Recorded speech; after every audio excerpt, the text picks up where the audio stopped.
Saudara, polisi masih mencari pembunuh anak politisi PKS yang tewas dengan luka senjata tajam di dalam rumah mewah. Penyidik mendalami peran orang terdekat korban untuk menggali alibi dan motif pembunuhan. Hampir 2 pekan, polisi belum mengungkap siapa pembunuh anak politisi PKS di sebuah rumah mewah. Dari hasil pemeriksaan saksi dan otopsi, korban tewas karena luka tusukan benda tajam di tubuhnya. Korban tewas di rumah mewah tanpa pengamanan security, asisten rumah tangga ataupun orang tua. Bahkan CCTV yang berada di setiap sudut rumah tak berfungsi saat peristiwa pembunuhan terjadi. Keluarga berharap polisi dapat segera menemukan pembunuh anak politisi PKS. Kami masih menunggu ya, jadi masih menunggu hasilnya ya, dan kami juga berharap ini segera tuntas ya, segera ditemukan siapa pelakunya, apa motifnya, karena juga bukan hanya ini kepentingan bagi keluarga korban saja, tapi juga ini kepentingan untuk masyarakat ya di Indonesia, karena dengan ditangkapnya pelaku, kami berharap kan ada rasa aman. Kapolda Banten menegaskan hingga kini penanganan perkara masih dalam tahap penyelidikan. Penyidik masih mendalami keterangan sejumlah saksi yang merupakan orang terdekat korban untuk menggali motif pembunuhan korban. Polisi juga masih mencari sejumlah barang bukti untuk mencari jejak pelaku. Saya tidak akan menyampaikan perkembangannya, masih dalam tahap penyelidikan. Ya, masih dalam tahap penyelidikan. Teknis penyelidikan kami tidak uraikan di sini. Kasus bakal ditarik ke Polda nggak? Siapa? Kasus. Memang sudah ditarik di Polda, gabungan Polda dan Polres Cilegon. Yang dipimpin oleh Pak Dirkrim Ketua timnya Pak Dirkrim Masih dalam tahap penyelidikan, kita dalami pemeriksaan saksi dan sebagainya. Termasuk kita sudah mendatangkan lapor.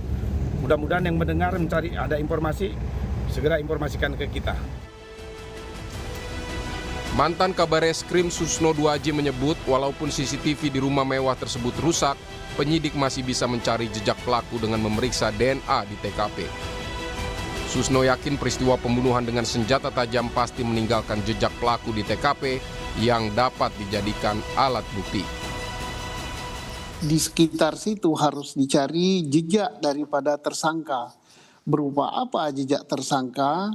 Bisa saja berupa jejak peninggalan, ada rambut, ada keringat dan sebagainya yang hanya bisa dilihat dengan DNA. Berarti kalau tidak ada CCTV, lantas perkara ini menjadi mustahil untuk diungkap. Tidak, masih ada sidik jari, masih ada DNA, masih ada bekas-bekas yang lain, masih ada alat. Jadi di sekitar TKP yang terdekat, yaitu di ruangan itu, ada tidak alat yang tertinggal. Hingga kini, garis polisi masih terpasang di rumah mewah TKP pembunuhan anak politisi PKS karena proses penyelidikan untuk mencari pembunuh masih dilakukan. Tim Liputan Kompas TV. Hampir 2 pekan polisi belum juga menemukan pembunuh anak politisi PKS di rumah mewah. Bahkan polisi belum menemukan barang bukti inti, yakni senjata tajam yang diduga digunakan untuk membunuh korban. Lantas apa sesungguhnya motif dari pembunuhan ini? Kita bahas bersama psikolog forensik Reza Indragiri. Mas Reza, selamat petang. Selamat petang, Mas. Mas Reza, sejumlah saksi sudah diperiksa, tetapi pelaku dan motifnya belum terungkap. Menurut Anda, apakah kasus ini memang sulit untuk diungkap atau seperti apa? Sulit atau tidak itu tergantung pada banyak hal. Tapi mari kita pahami tahap-tahapan kerja kepolisian agar masyarakat juga punya ekspektasi yang realistis. Kapan kira-kira terduga pelaku berhasil diamankan oleh polisi. Jadi tahapannya akan dimulai dari ketika masuk laporan ke kepolisian ada seorang anak yang meninggal akibat perbuatan orang lain di lokasi tersebut. Maka mulailah polisi menyusun surat-surat awalan, surat-surat pendahuluan. Berlanjut dengan apa yang disediakan sebagai crime scene investigation. Orang kita menerjemahkannya sebagai olah TKP. Apa yang dicari oleh polisi? Misalnya, dari mana pelaku masuk, bagaimana pergerakan di dalam TKP, dan pada akhirnya bagaimana pelaku meninggalkan TKP. Dari olah TKP semacam itu masuk ke tahap ketiga. Inti investigasinya di sini, yaitu bagaimana penyidik atau penyelidik mulai membangun hipotesis-hipotesis, segala macam kemungkinan. Termasuk dengan melakukan pemeriksaan terhadap para saksi.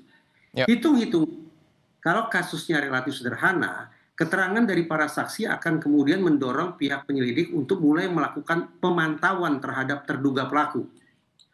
Tapi kalau itu dirasakan sulit, maka ada tahapan keempat yang bisa melengkapi, yaitu uji forensik. Entah itu dengan melakukan uji kedokteran forensik, entah itu digital forensik, dan seterusnya dan seterusnya. Berlanjut ke tahap yang kelima, mulailah dilakukan penangkapan atau pengamanan terhadap terduga pelaku. Dan tahap terakhir adalah pemberkasan agar selesai. Nah, hitung-hitungan di atas kertas dengan melalui 5 atau 6 tahapan tersebut, kita punya asumsi pakai batas waktu bawah atau batas waktu atas untuk menentukan kapan kira-kira polisi akan mengumumkan siapa terduga pelaku dalam peristiwa ini. Oke, ada satu fakta menarik bahwa kita tahu, mohon maaf, korban sempat menelpon ayahnya untuk kemudian meminta pertolongan. Dan kita tahu korban ini masih di bawah umur. Apakah kemudian kondisi psikologis korban ini memungkinkan untuk ia menelpon ayahnya? Dan apakah hal ini juga bisa mengungkap apakah betul ada peran orang dekat yang kemudian terlibat dalam kasus ini, Mas Reza? Saya tidak bisa menarik sebuah simpulan definitif tentang ilustrasi itu. Karena di media lain saya dapatkan informasi bahwa yang menelpon bukan anak yang kemudian meninggal dunia itu.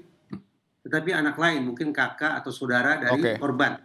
Jadi saya tidak bisa memberikan komentar tentang itu, Mas. Oke, kalau kita berbicara juga soal sejumlah fakta yang kemudian disampaikan oleh polisi, mulai dari tidak ada security yang berjaga 24 jam, termasuk juga tidak ada CCTV yang kemudian aktif pada saat dugaan peristiwa tersebut terjadi. Ini juga menyulitkan polisi atau justru polisi memiliki jalur lain untuk kemudian mengungkap kasus ini?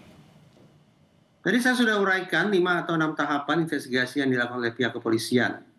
Memang keberadaan alat teknologi akan bisa membantu polisi untuk mengumpulkan sekian banyak bukti. Sekian banyak bukti itu nanti akan bisa ditindaklanjuti dengan uji forensik dan semacamnya. Karena itu, hitung-hitungan saya, kalau kita pakai batas waktu bawah, maka diperkirakan butuh sekitar 16 hari bagi pengungkapan kasus pembunuhan.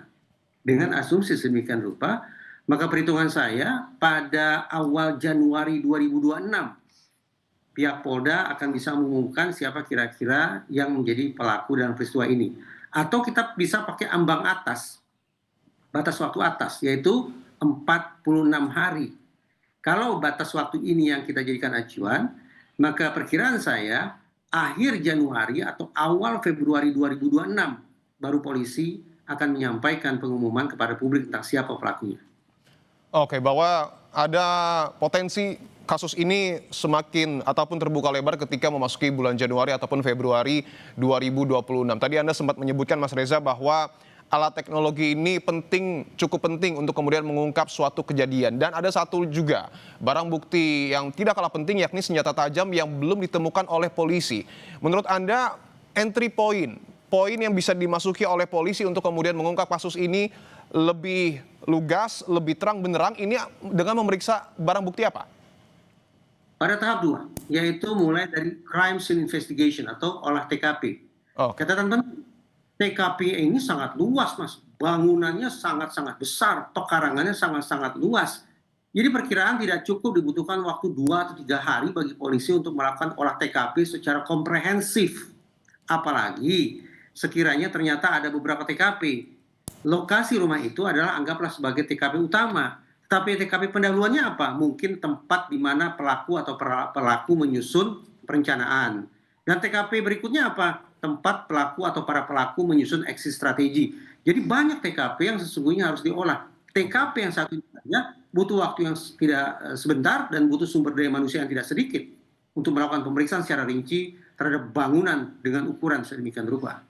Oke, artinya oleh TKP ini juga bisa menjadi pintu masuk untuk polisi kemudian membuka ataupun membongkar siapa sesungguhnya pelaku dan motif apa yang kemudian dilakukan oleh pelaku. Terima kasih psikolog forensik Mas Reza Indragiri telah bergabung di Kompas Petang.